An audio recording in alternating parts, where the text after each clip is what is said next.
Thank you so much for having me. My name is Kinsey Sigler, and my husband and I live in Las Vegas. For the most part, we grew up here. It's home for us, and we absolutely love everything about living in Nevada.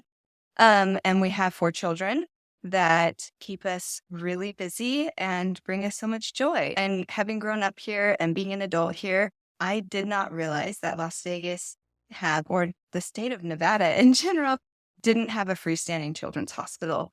It's really important for me to speak up and talk about what we are lacking here. I know that there are so many amazing people here in Nevada with big hearts that want to make a difference. And I think it's not widely known that there isn't a freestanding children's hospital and what the implications are of that, unless you're a family who needs to access it. Our family didn't need to access a children's hospital for a very long time. We're just your typical family with healthy children. We do have 2 children that were born deaf or hard of hearing, but completely healthy and happy children. And for 8 years of having children, we didn't need to access that. And you don't need it until you do. And so one day, I'll never forget it. It was a Sunday. Our 8-year-old son came to us and said he was having a headache. He wasn't feeling great.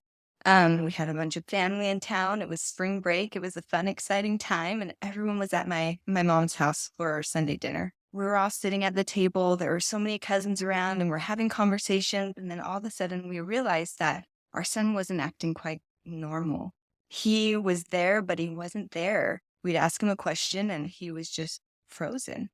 We'd never experienced anything like that before. We didn't know what it was, but we knew it wasn't normal. And you get that gut feeling as a parent. And so my husband and I said, we're going to the ER.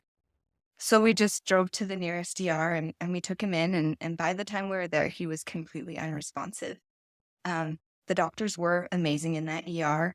They weren't experienced with working with children, but they were kind and they did their best with him and gave him a CT scan, which showed just lesions all over his brain.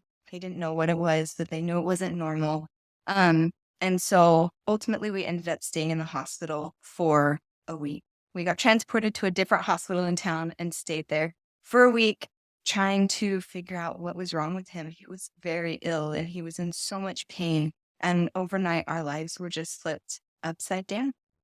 And as we would have these different doctors and nurses and people come into our room and these different tests done, I started noticing little whispers from people, little nudges saying, have you considered going out of state?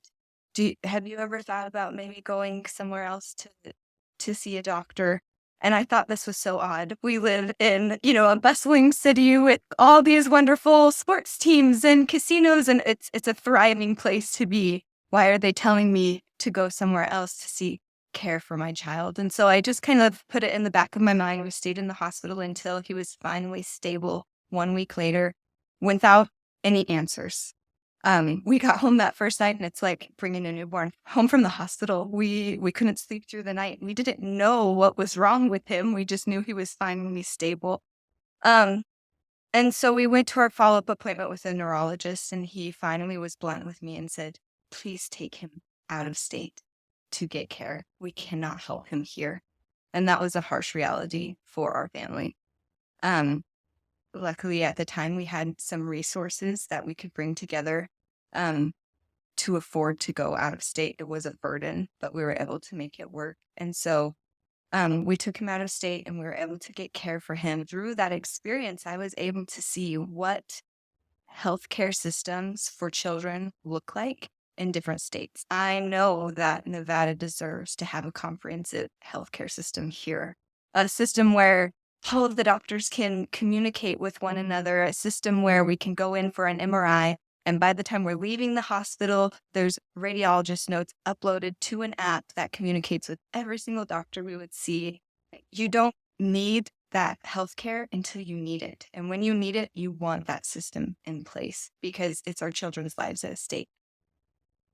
Feel the passion in your voice that's come from your experience with other children. Do you have any other pertinent stories that you'd like to share about your other kids? Well, a few years after that happened with our son, our oldest daughter had an interesting experience. She was at a trampoline park and she got a concussion, a whiplash concussion, and she felt really sick. And so we didn't know it was a concussion. She didn't hit her head, but it just was this whiplash. And so we brought her home and she rested and she felt better. And so we thought, okay, we don't need to take her to the hospital. We'll just monitor her. And she was fine for about a week.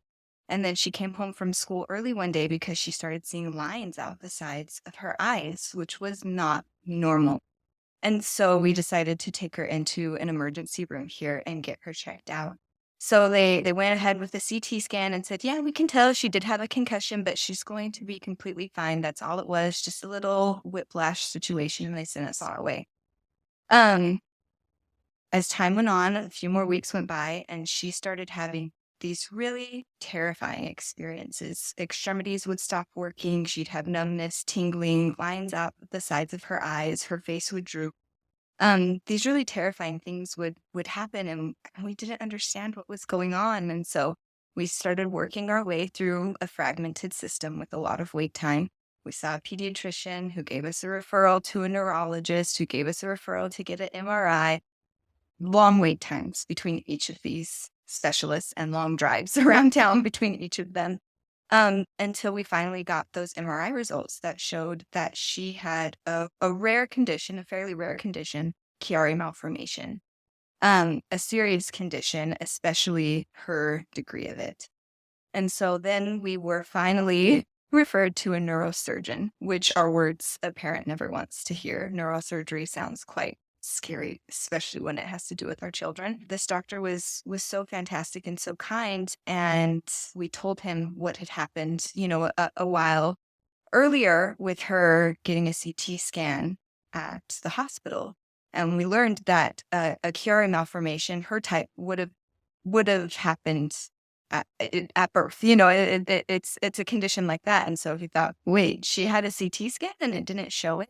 Then over time, we were able to get that scan for him to look at. And he informed us that, in fact, that CT scan did show that she had Chiari malformation and she was misdiagnosed. Luckily, we were able from there to be led to a neurosurgeon who specializes in Chiari malformation, and who has changed the trajectory of our daughter's life. She was able to successfully have a few brain surgeries last summer, and she's thriving at the moment. And I'm so thankful to that. But that experience with her really opened up my eyes to the fact that we don't always have radiologists that specialize in pediatrics who are going to read those scans and recognize what they need to recognize in a child, Chiari malformation. It was very plain to see on that, and it was misdiagnosis.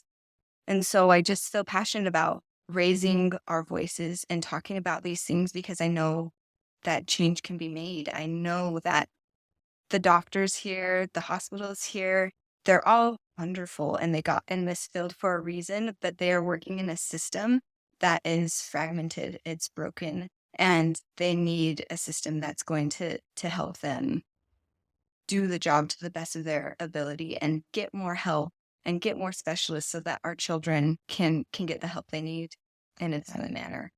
Is there anything else you'd like to share with the community through your experience? I want to speak to the parents first. You are not alone in what you're going through with your children. And it's important to raise our voice so that others don't have to go through it alone. Our trials with our children might be a little different from one another. Maybe your child is dealing with ADHD and you're trying to get that diagnosis, or maybe it's autism, or maybe it's anxiety, or maybe it's cancer or Chiari malformation.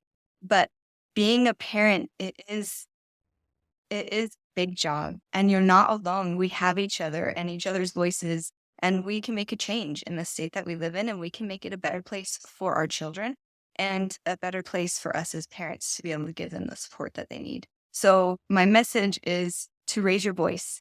You might think that you don't have a story to tell, but you do, and our stories make a big difference.